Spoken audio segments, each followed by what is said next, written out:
اغرب اندومي هتشوفه في حياتك الجزء الاول. وفي اول جزء بقى هنجرب طريقه سميده وعواد، هنعملها بقى باللانشون الفاهيتا وباللانشون بالشوربه، وفي ميه سخنه ملهلبه هنعمل للاندومي مساج. بعد كده هنجيب ب 2 جنيه لانشون من افخر الانواع ونرصهم على بعض ونقطعهم حتت شرايح رفيعه طويله صغيره كده. والفلفل هنقطعه برده شرايح قصيره طويله رفيعه، وده زيتون مخلي عشان الاتيكيت مش عشان الطعم. ويلا بينا بقى نخش على اول طريقه، طريقه سميده وربنا يستر. هنجيب الاندومي سخن كده ونحط عليه التوابل ونقلبه، وبعد كده نحط اللانشون وحتتين الزيتون عشان الاتيكيت وربنا يستر. ويلا بينا بقى نكمل الهبد بطريقه عواد.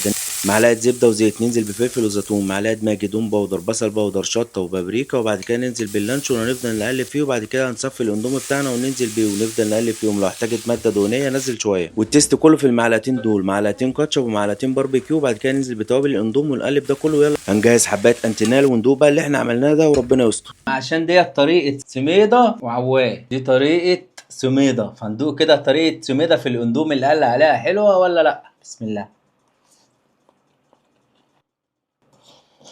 لا شغالة، تحس ان المية مع اللانشون ضيعت طعمه سيكا، بس هي طعمها حلو وعجبتني. ازاي ما اعرفش، مع انها كانت جاية في الاول معايا ان هي عك. دي شكل الاندومي. بسم الله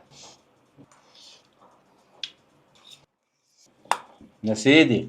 جميلة جميلة جميلة. وبكده بقى يبقى جربنا طريقة عمل الاندومي على طريقة صحاب سميدة وعواد. كنت حاسس بصراحة ان هي مش هتعجبني وهتبقى مريفة جدا عشان اللانشون اللي فيها، بس سبحان الله طلعت حلوة. لو حابين بقى نعمل طريقة اندومي تانية اكتبوا لنا في الكومنتات، وايه اكتر طريقة اندومي بتحبوا تعملوها.